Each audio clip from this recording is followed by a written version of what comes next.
오늘 우리가 함께 읽은 누가복음 말씀은 흔히 수태고지라고 불리는 그런 본문입니다. 즉 예수님을 잉태하게 될 것을 마리아에게 천사가 고지한 그런 장면을 담고 있다라는 것입니다. 이제 며칠 후면 성탄절을 우리는 맞이하게 됩니다. 사실은 이 성탄절은 기독교에 있어서 매우 중요한 절기이고 또 매우 기쁜 날임에는 틀림이 없습니다. 하지만 언제부터인지 크리스마스, 성탄절이 정체불명의 날이 되고 말았습니다.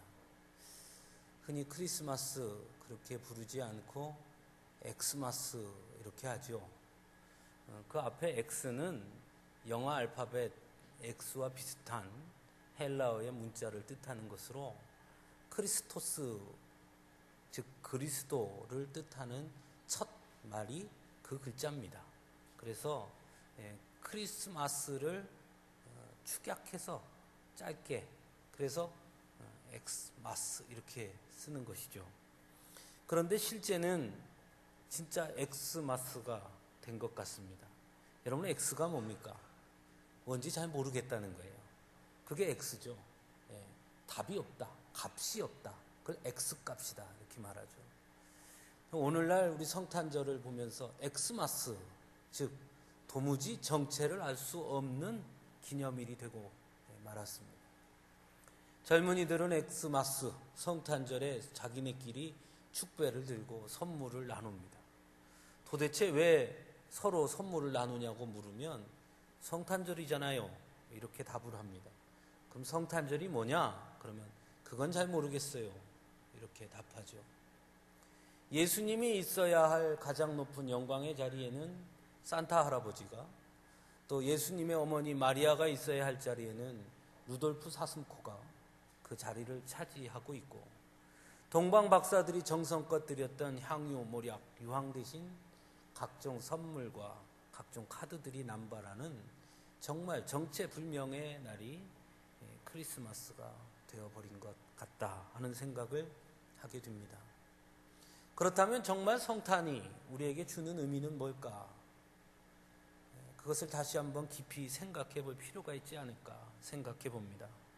저는 오늘 제목을 불가능과의 싸움 이렇게 붙였는데요. 이 성탄에는 세 가지 불가능한 일이 가능케 된 놀라운 사건이 집약되어 있는 사건이 바로 성탄절이다라는 것입니다. 첫째는 누가 뭐라고 해도 창조주 하나님께서 피조물인 인간이 되셨다라는 것입니다. 이것은 사실 불가능한 일입니다. 내용적 불가능이다 말할 수 있습니다. 창조자가 피조물의 모습이 된다, 상상할 수도 없는 일입니다. 세상의 어떤 종교도, 세상의 어떤 가르침에도 조물주가 피조물자가 되어서 이 땅에 온다는 것을 상상한 사람도 없습니다. 그것도 가장 낮은 모습으로 오셨습니다. 왕이 돼서 오신 것도 아니고, 어른의 모습으로, 강건한 영웅의 모습으로 온 것도 아니고, 왕가의 자녀로 태어난 것도 아니고, 가장 비천한 자로, 가장 연약한 자로, 말구유의 가장 부족한 모습의 어린아이의 모습으로 이 땅에 오셨습니다. 이것은 불가능한 일입니다. 상상할 수도 없고 이해할 수도 없는 일입니다. 그런데 그 불가능한 일이 가능해진 것이 성탄입니다. 어떻게 그 불가능한 일이 가능해졌습니까?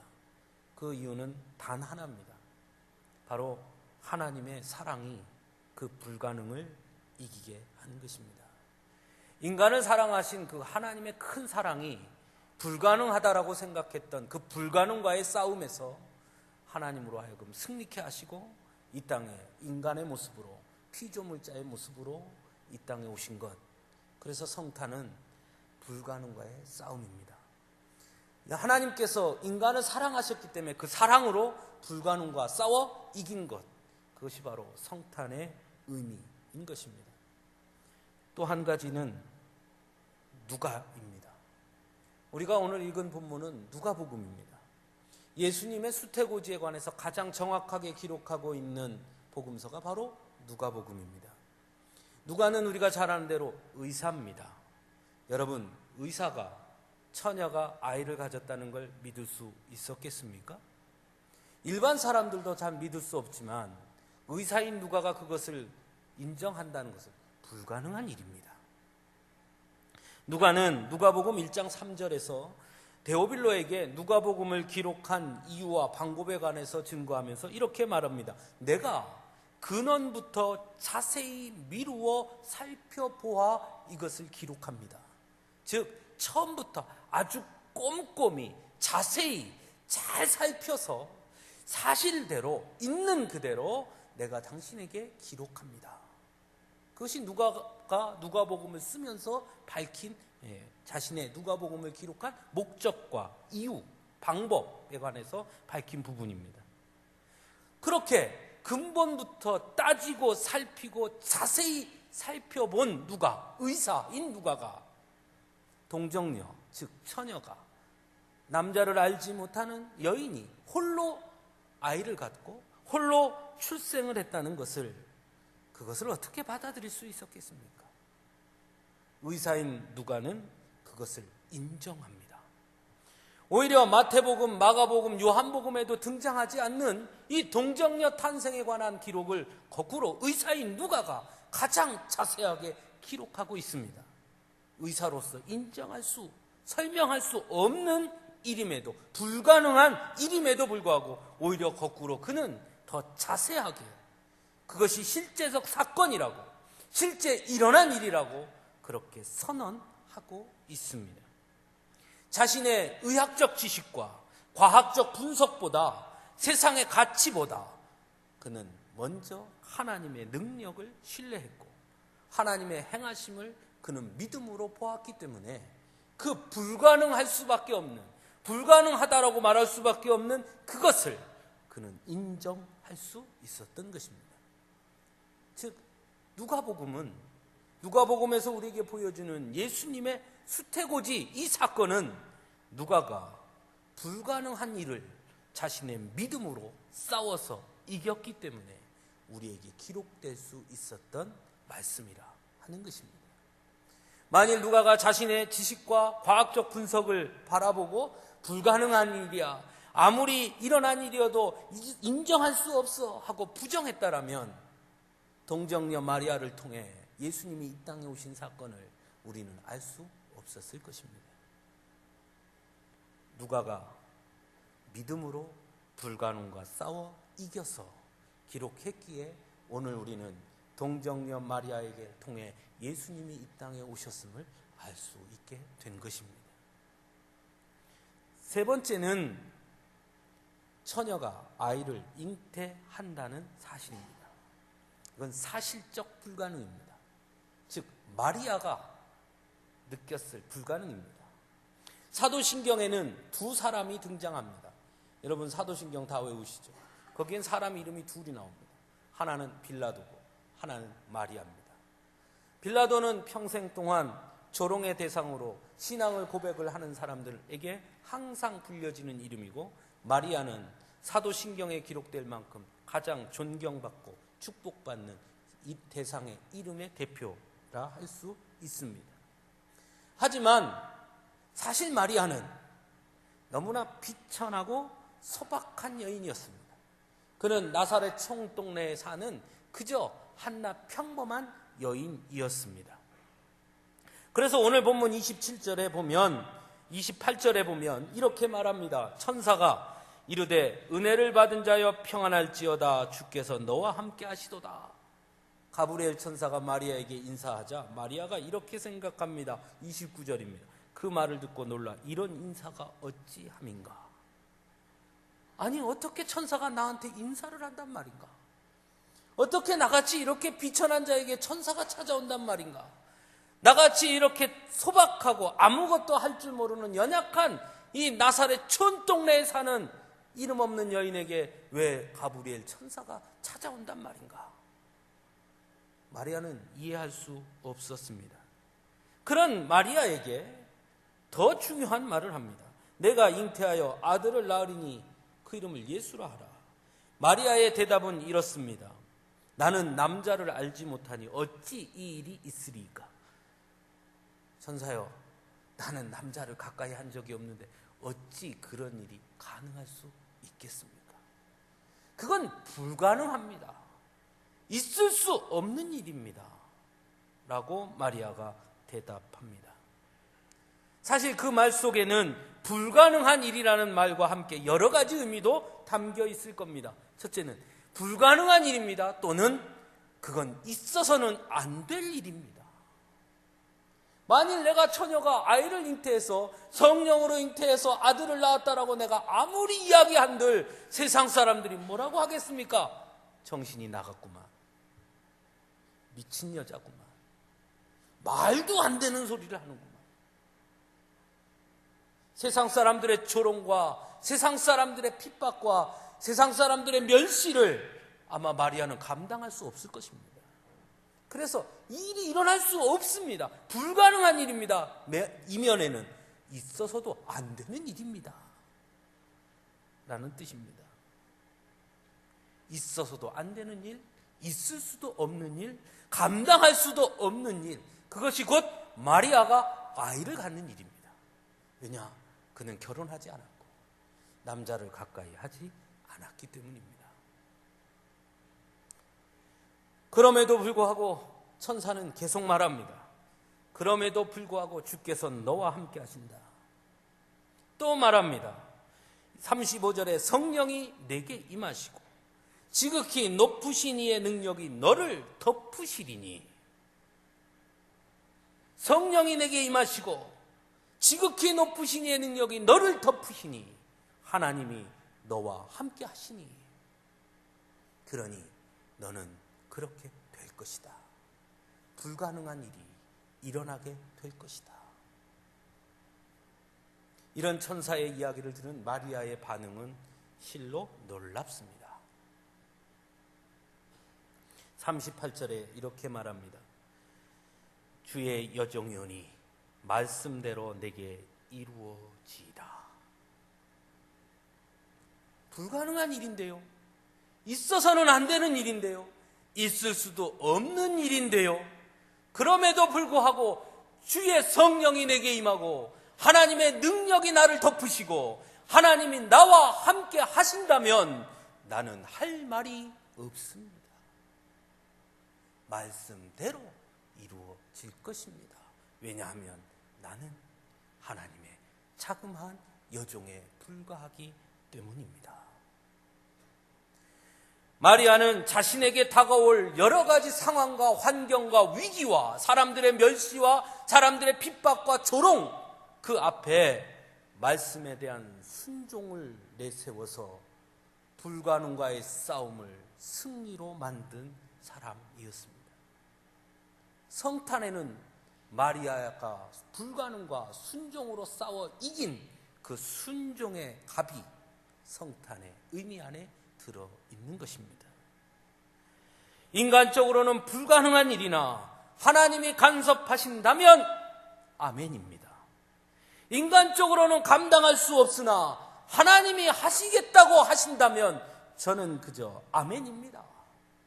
하나님이 하시겠다고 하시면 내 계산과 내 생각과 나에게 어떤 이익이 있을지 어려움이 있을지 생각하거나 계산하지 아니하고 그저 순종함으로 그대로 이루어질 줄로 믿습니다. 아멘입니다. 하고 마리아가 대답했던 것입니다. 그것이 성탄의 의미인 것입니다. 사랑하는 성도 여러분, 우리가 맞이하는 성탄에는 이런 불가능과의 싸움이 담겨 있습니다. 하나님께서 인간의 모습으로 오신 것 자체가 불가능이었으나 그 불가능을 넘어 우리에게 오신 것은 곧 그만큼 우리를 사랑했기 때문이었고, 의사인 누가가 동정녀 탄생을 기록할 수 없는 그 불가능한 상황 속에서도 그것을 받아들이고 인정하고 성경에 기록할 수 있었던 것은 하나님의 능력에 대한 더 큰 신뢰와 믿음이 있었기 때문에, 싸워 이겼기 때문에 누가 복음을 통해 우리에게 가르쳐주고 있고, 무엇보다 도저히 일어날 수 없고 불가능한 일이지만, 또 자신이 감당할 수 없는 일이지만, 또는 그 일이 벌어지면 자신이 당할 여러 가지 어려움과 뻔한 계산이 나오는 상황이지만, 하나님 하신다고 하시면 그 앞에 아멘 하며 순종함으로 계산하지 않고 불가능과 싸워 이겼던 마리아의 그 믿음이 있었기에 오늘 우리에게 이 성탄은 의미로 다가오는 것입니다. 사랑하는 성도 여러분, 여러분은 이 성탄 앞에 서 있습니다. 이제 3일 뒤면 성탄절입니다. 우리는 올 1년 동안 열심히 살아왔습니다. 때로는 벽에 부딪혔고, 때로는 낙심했고, 때로는 절망하기도 했습니다. 때로는 슬픈 일도 있었고, 때로는 아픈 일도 있었습니다. 때로는 좋은 일도 있었습니다. 우리의 삶의 말입니다. 자식 때문에 아파하기도 했고, 자식 때문에 기뻐하기도 했습니다. 남편 때문에 걱정하기도 했고, 아내 때문에 즐거운 적도 있었습니다. 돈 때문에 낙심한 적도 있고, 돈 때문에 기뻤던 적도 있었습니다. 그러나 한 가지, 예수님 때문에 기쁜 적이 얼마나 있었고, 예수님 때문에 아팠던 적은 얼마나 있었습니까? 도전하지 않는 자에게, 모험하지 않는 자에게는 평탄한 길은 주어질지 모르나 더 큰 경험과 체험을 할 수 없는 것입니다. 높은 산에 올라보지 않고서는, 산 밑에서는 아무리 산에 올라가 봐야 그게 그거지, 아무리 이야기할지 몰라도 높은 산에 올라가 봐야 정상에 올라서 세상을 들여다보는 그 기쁨을 맛볼 수 있는 것입니다. 왜 우리가 예수 때문에 기쁘지 못하고 예수 때문에 아파하지 못합니까? 그 이유는 단 하나입니다. 불가능과의 싸움을 주저하기 때문입니다. 우리의 생각으로, 우리의 관점으로 그것은 불가능해, 그것은 안 될 거야, 하나마나야, 그렇게 해봐야 나에게 불이익이 올 뿐이야, 그렇게 하면 내가 더 힘들어질 뿐이야, 우리 스스로 많은 장막을 치고 불가능하다고 말하고 도전하지 않기 때문에 하나님의 은혜를, 하나님의 축복을, 하나님의 능력을 체험하지 못하는 것입니다. 만일 마리아가 불가능한 일입니다, 있을 수 없는 일입니다, 절대 돼서는 안 되는 일입니다, 세상이 그걸 뭐라고 하겠습니까? 끝끝내 부정했다면, 순종하지 않았다면, 누가가 하나님의 말씀을 기록하지 않았더라면, 모세가 하나님의 명령대로 이스라엘 백성들을 출애굽하는 데 앞장서지 않았더라면, 불가능하다고 말했더라면, 그래서 다 내려놨더라면 그들의 삶은 더 평탄했을지 모르나 하나님의 은혜와 축복을 누리지도 못했을 것이라는 것을 우리는 기억해야 합니다.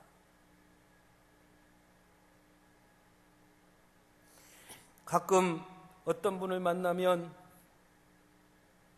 만나서 이야기하다 보면 그런 이야기를 합니다. 저는 그거 못합니다. 저는 안 됩니다. 할 수 없습니다. 어렵습니다. 어렵고 힘들고 안 되는 일에 도전하는 것이 믿음입니다. 내가 안 되니까 하나님의 능력을 붙잡고 하는 것이고, 내가 어려우니까 하나님을 의지하고 하는 것이고, 내 판단으로는 안 될 것 같으니까 하나님의 기준으로 하는 것 아닙니까?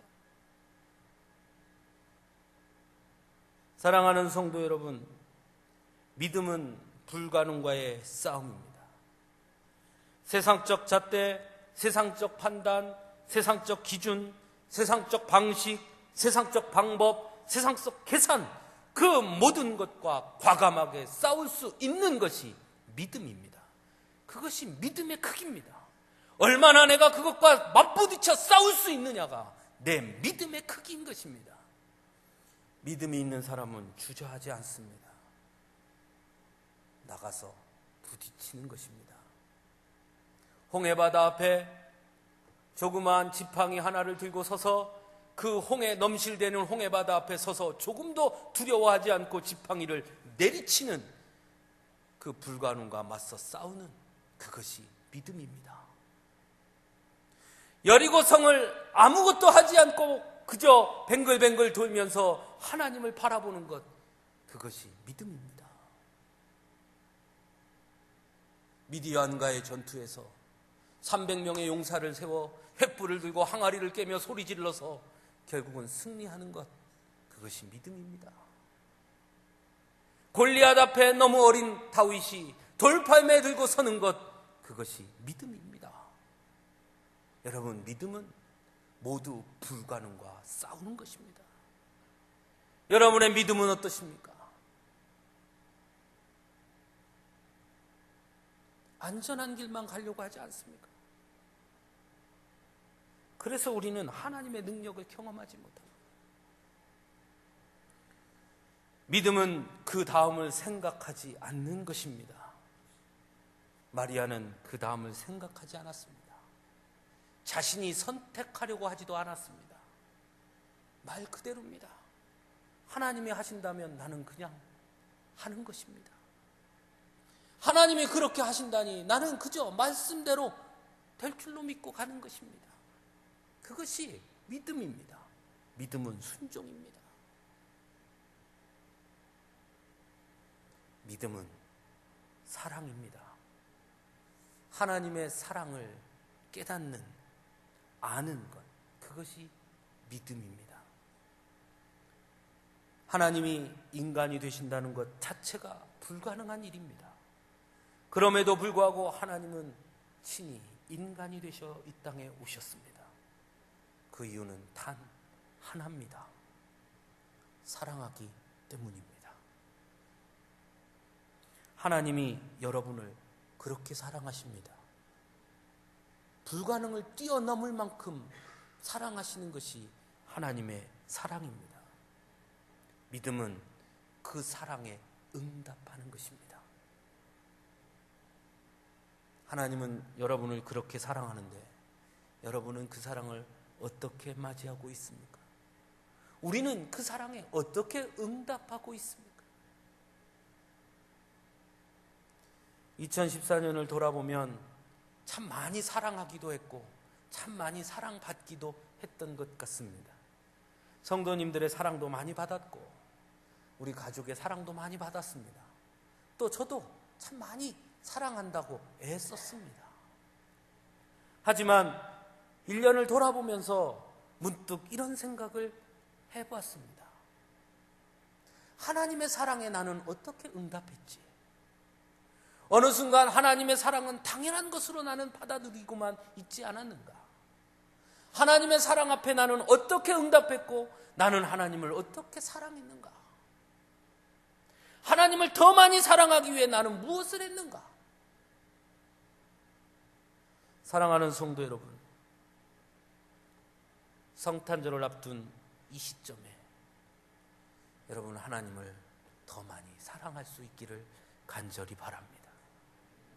하나님이 여러분을 얼마나 사랑하시는지 이 성탄을 통해 다시 한번 깨닫게 되시기를 원하고 그 사랑에 응답할 수 있기를 간절히 바랍니다. 우리를 너무나 사랑하셔서 불가능한 것을 가능케 하신 그 하나님,